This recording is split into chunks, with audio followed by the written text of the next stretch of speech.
All right, welcome everyone. So we are doing our daily analysis call in order to prepare for our trading tomorrow. So just looking at our news today, we had slightly negative news here for US dollar. Existing home sales didn't quite come out as expected. Slightly negative, but not a big deal here. Crude oil inventories, there was actually a built up here. And then New Zealand dollar interest rate decision here, nothing much happened. They kept the interest rate the same here, so didn't really have much impact on that. So looking at our currencies, today we had the biggest drop was in gold, but Australian dollar and then yen wasn't all that strong. So let's take a look at what else happened in the markets.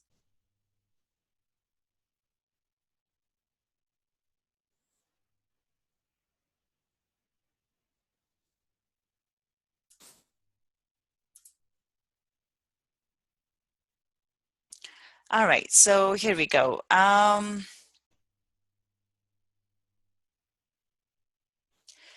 In terms of the news stories for today, nothing much happened here. Reserve Bank of New Zealand kept the official cash rate unchanged at 175, and everybody agreed that.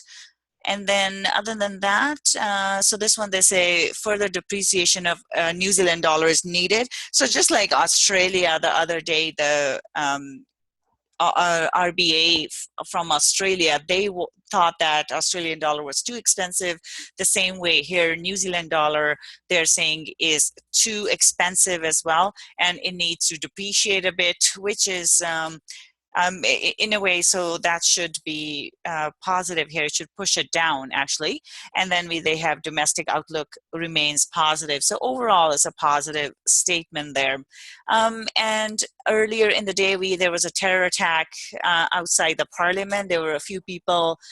There was a police officer who got stabbed, and there were a few people who were attacked, so resulted in 4 deaths, including the attacker, and at least 20 people were injured. So, and they had to shut down the parliament.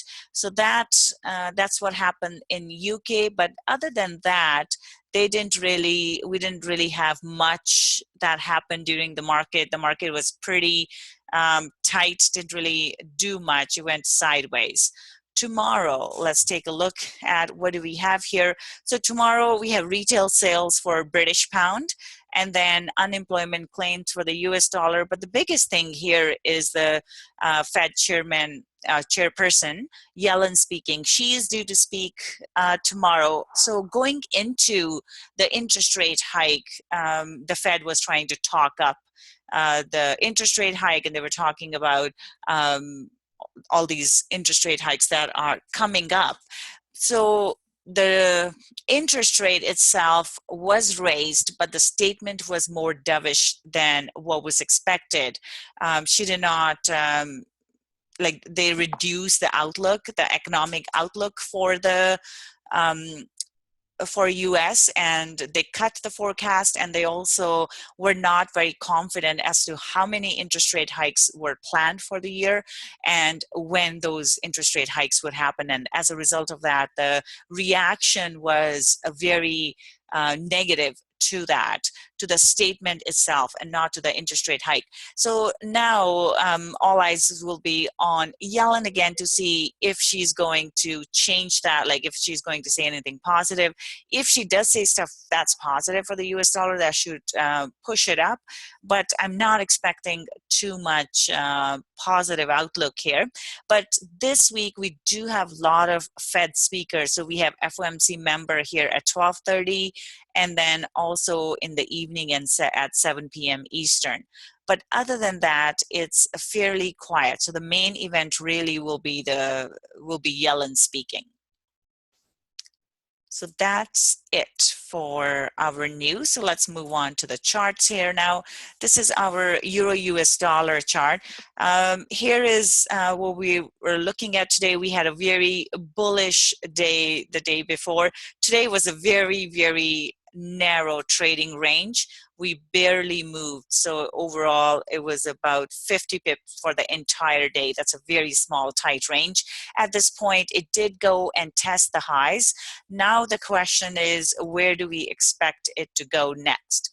In terms of right now, I would say it's trading in a range. So we have stayed in this range since this day here last week, and now we are into the top of the range.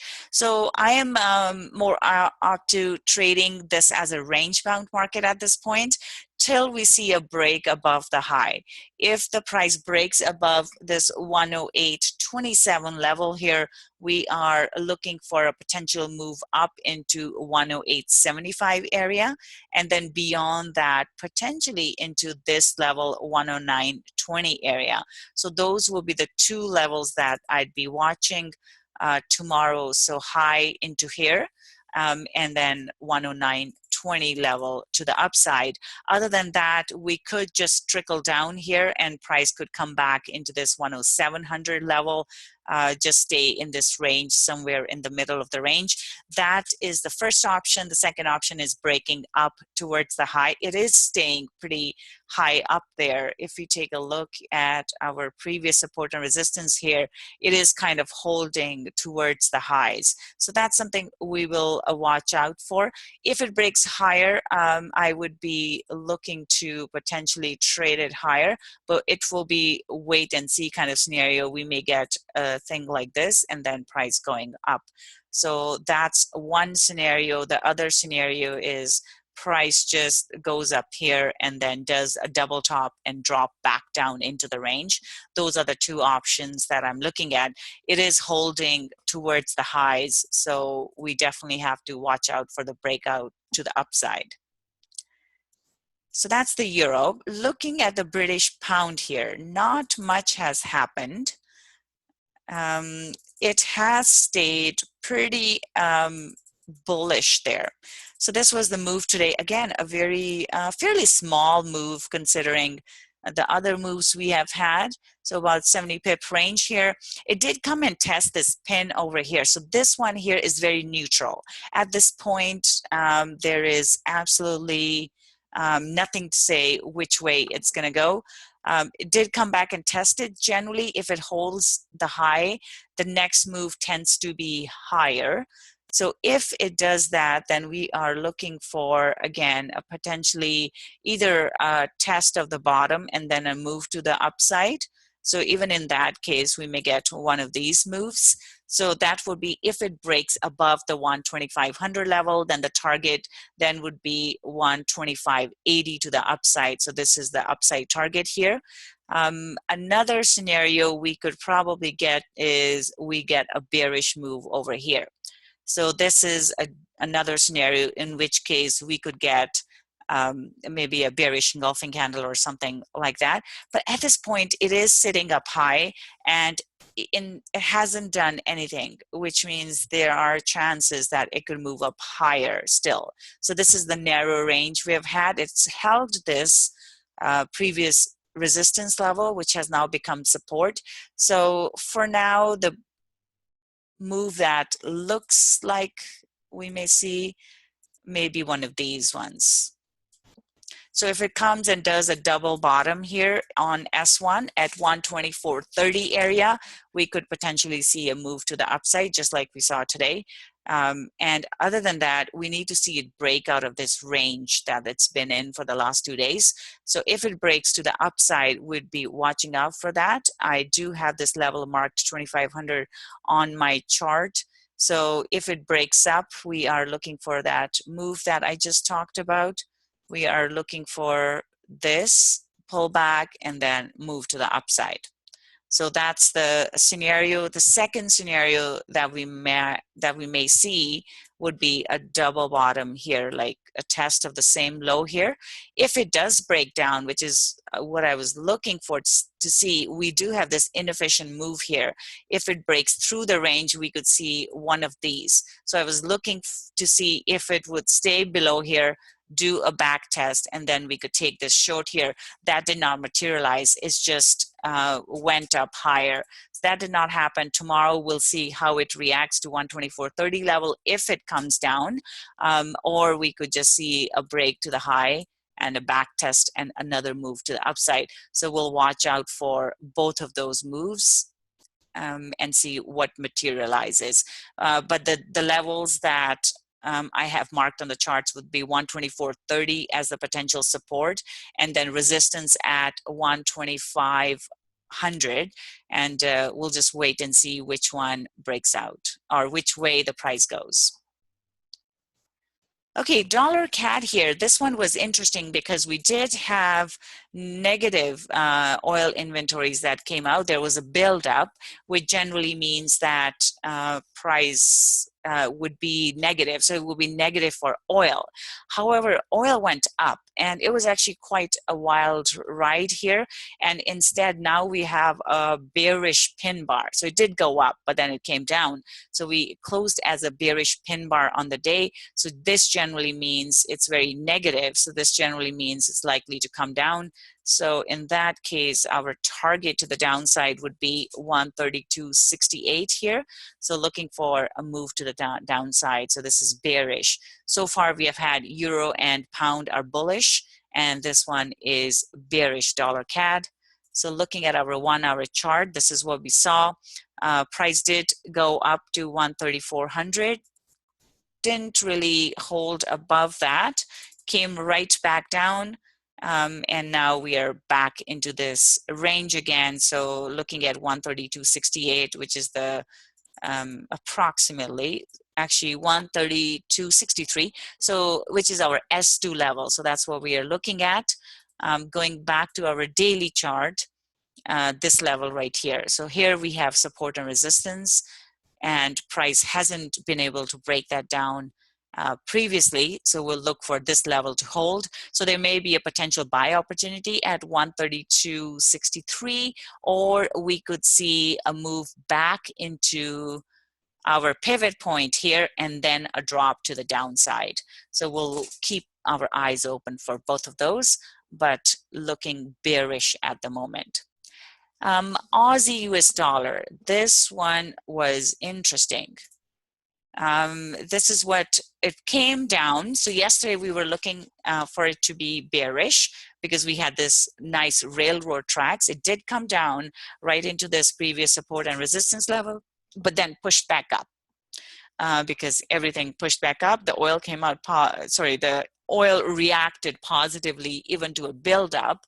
And when dollar CAD goes down, Aussie dollar usually goes back up. So we had the push back up, but now it looks like it wants to come back down still. So even though this candle isn't particularly bearish because it shows a big pin bar in the bottom, which means a rejection to the downside, but it does look like it wants to come down. So we could get one of these scenarios.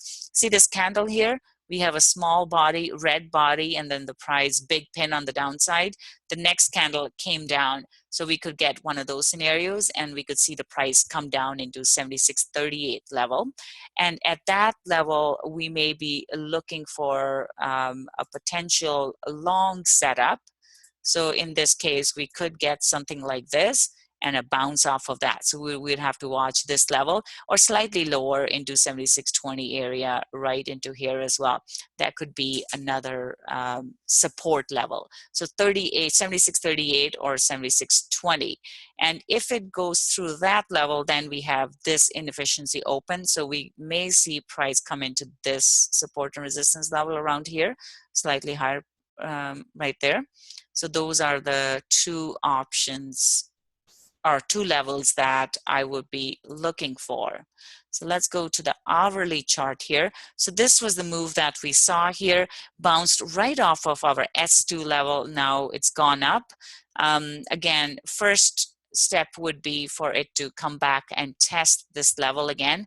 Once it does that, then we are looking for our next level, which is right down here. So it may not. Let's take a look again. So 76.38, so that's the first level, 76.38, which is not that far from where it is right now. So let's squish it up.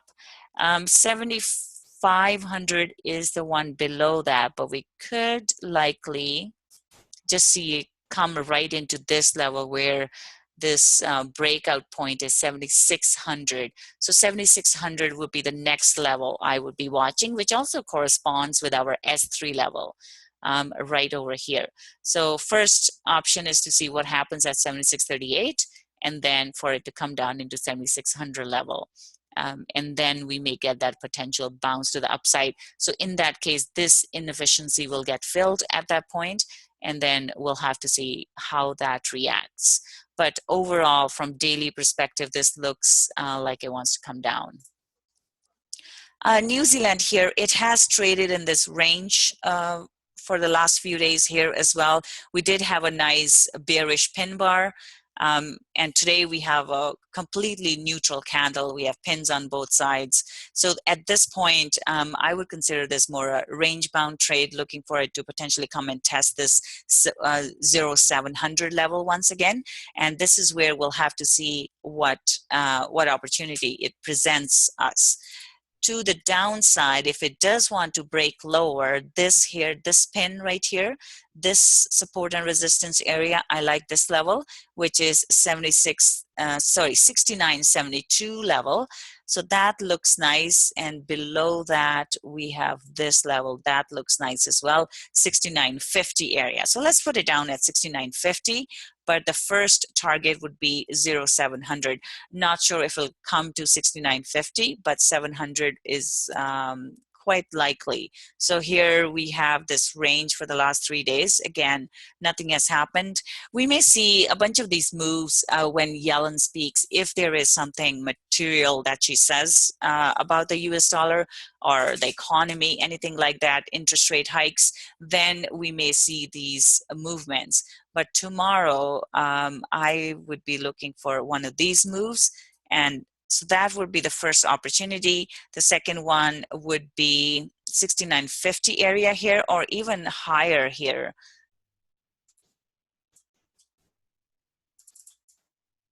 This right here. So that's, oh, that's the first one we looked at, 69.70, and then 69.50 area that we were looking at.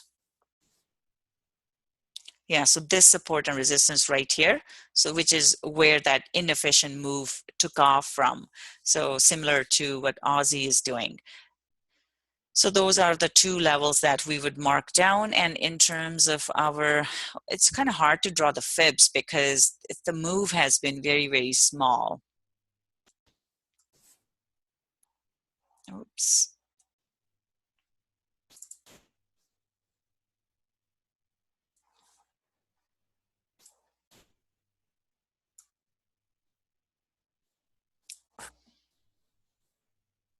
Yeah, so this is the 161.8, which is 69.70 level. So that looks good. So we'll just keep track of that. I don't have my indicator, my pivot point here. Let me just drop that in.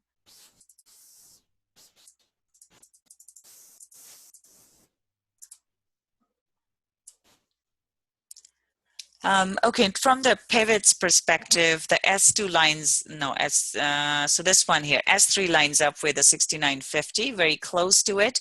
So we could watch out for that.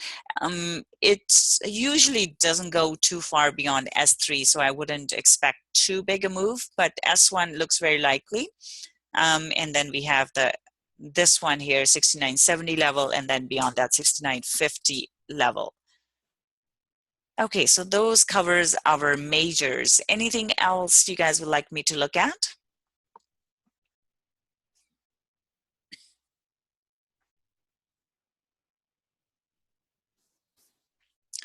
Okay, so any questions before we wrap it up? That's pretty much all I have. So just a quick analysis of the majors here.